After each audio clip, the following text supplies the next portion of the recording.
Depuis l'aube de l'humanité, lorsque le premier homme des cavernes a brandi une lance pour la première fois, le cours de l'histoire des royaumes et des empires a toujours été façonné par ceux qui maîtrisaient l'art de la guerre.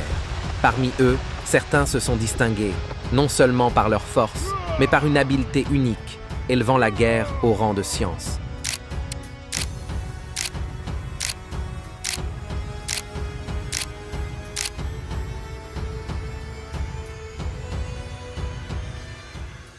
Les Spartiates, des guerriers redoutables dans la Grèce antique, sans doute la plus grande culture militaire de l'histoire de la guerre.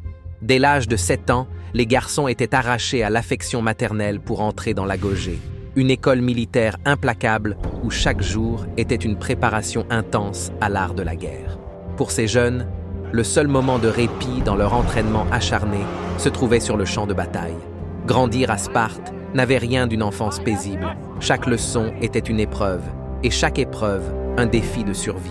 Les Spartiates inculquaient non seulement la force brute, mais aussi la ruse et l'intelligence. Les jeunes guerriers recevaient peu de nourriture, les incitant à voler pour survivre, à condition de ne jamais se faire prendre, sous peine de châtiment.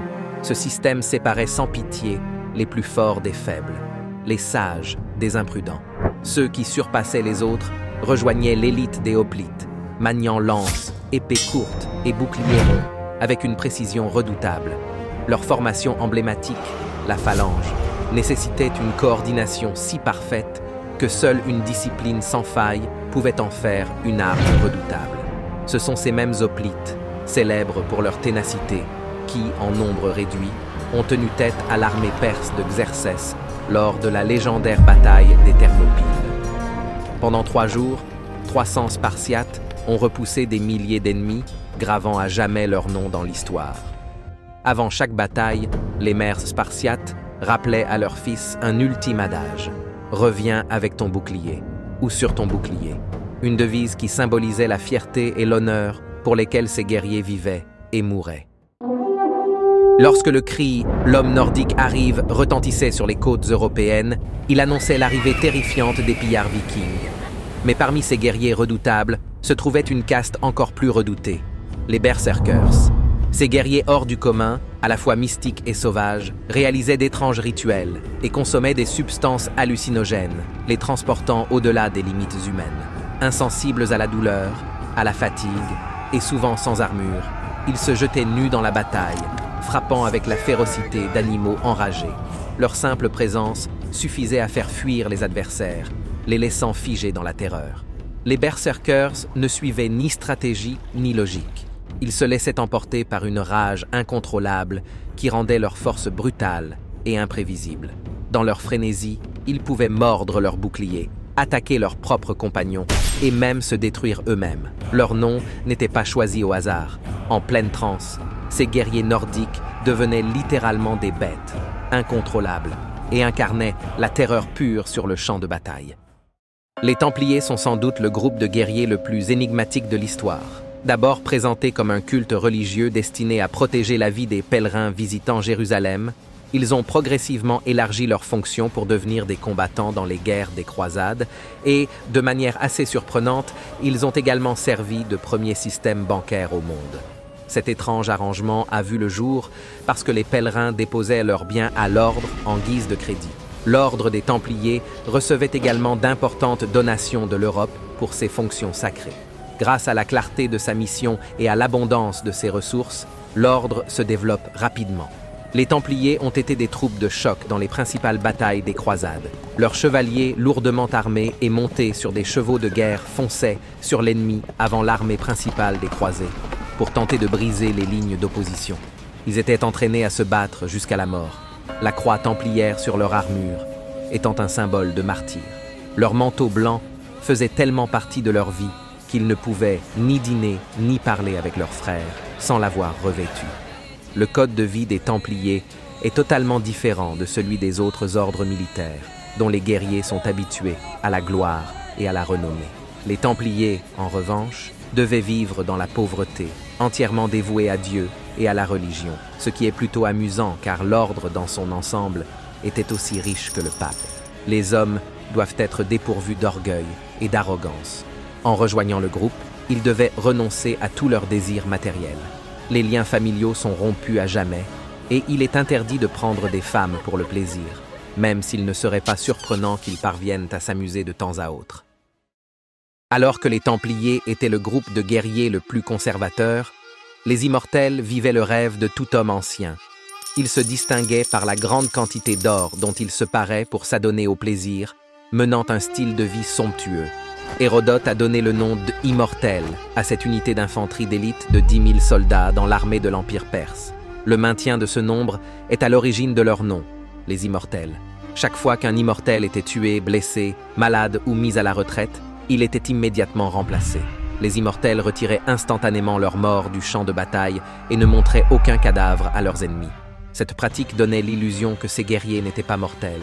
Quel que soit le nombre d'ennemis tués, leur nombre restait toujours de 10 000. Leur armure, composée de plaques de bronze et de métal scintillant, brillait sous le soleil. Les villes se rendaient souvent avant même l'affrontement, effrayées par cette armée de guerriers parés d'or. Leur arme principale était une lance de 2 mètres, et leurs boucliers d'osier recouverts de cuir étaient des symboles de leur discipline. Les Immortels resteront l'unité d'élite de l'Empire perse jusqu'à ce qu'un homme plus immortel qu'eux mette fin à leur jour, Alexandre le Grand. Lors de la bataille de Gaugamel, Alexandre mit fin non seulement à leur domination, mais aussi à l'Empire perse. Finalement, les Immortels n'étaient pas aussi invincibles qu'ils le croyaient. Tels des vents furieux balayant les plaines, les cavaliers mongols ont réduit à néant des nations entières, forgeant ainsi le plus vaste empire de l'histoire.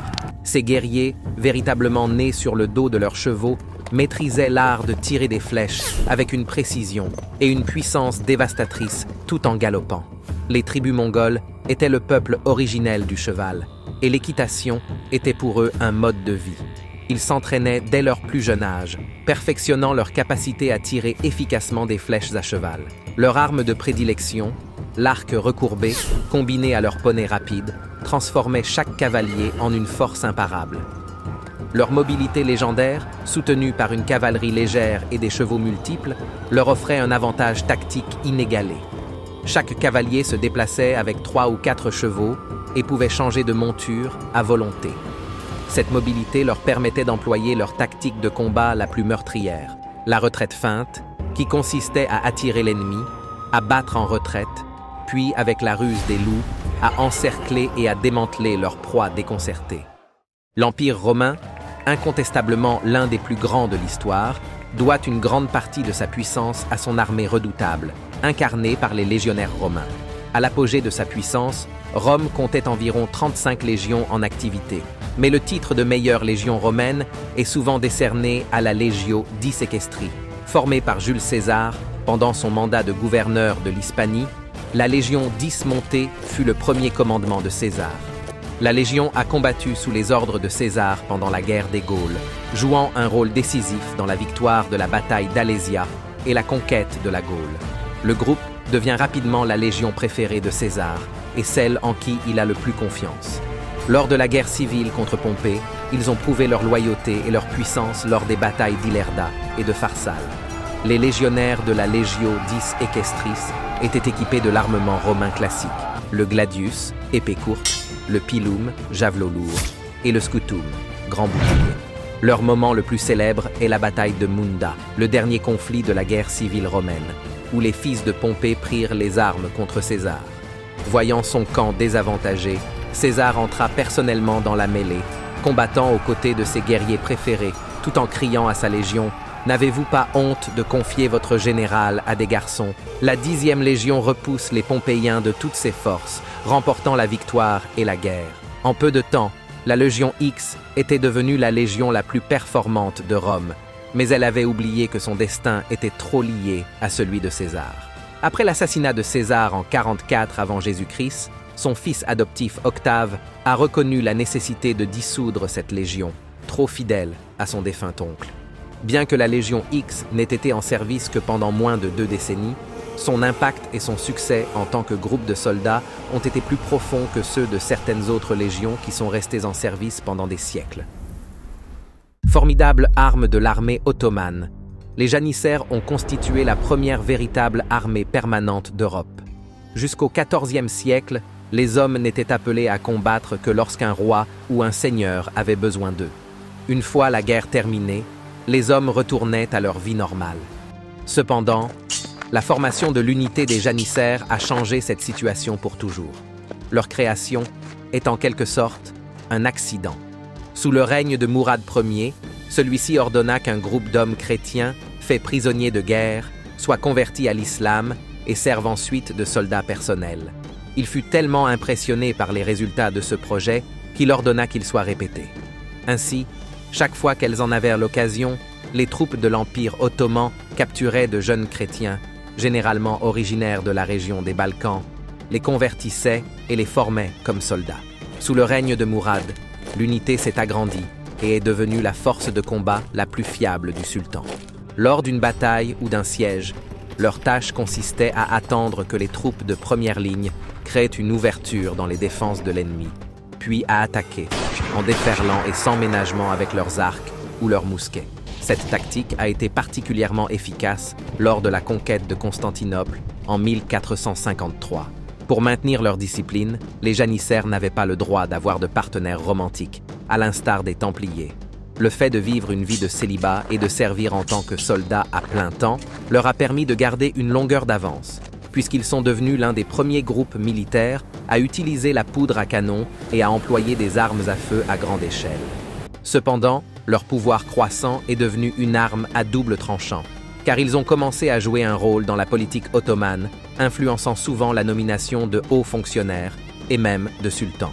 Cela a conduit à la corruption interne et au déclin. En 1826, le sultan Mahmoud II a dissous le groupe, inquiet que le corps ait oublié son objectif initial. Pour s'assurer qu'ils étaient définitivement éliminés, il a fait exécuter de milliers de janissaires. Les guerriers samouraïs étaient les chevaliers du Japon féodal. Ils n'étaient pas seulement d'habiles combattants, mais devaient aussi vivre toute leur vie selon le code éthique du Bushido, également connu sous le nom de « voie du guerrier ». Les samouraïs jouissaient d'un statut élevé dans la société et étaient les seuls à pouvoir porter une épée en permanence. Leur arme principale était le katana, une épée tranchante comme un rasoir, capable de couper un homme en deux.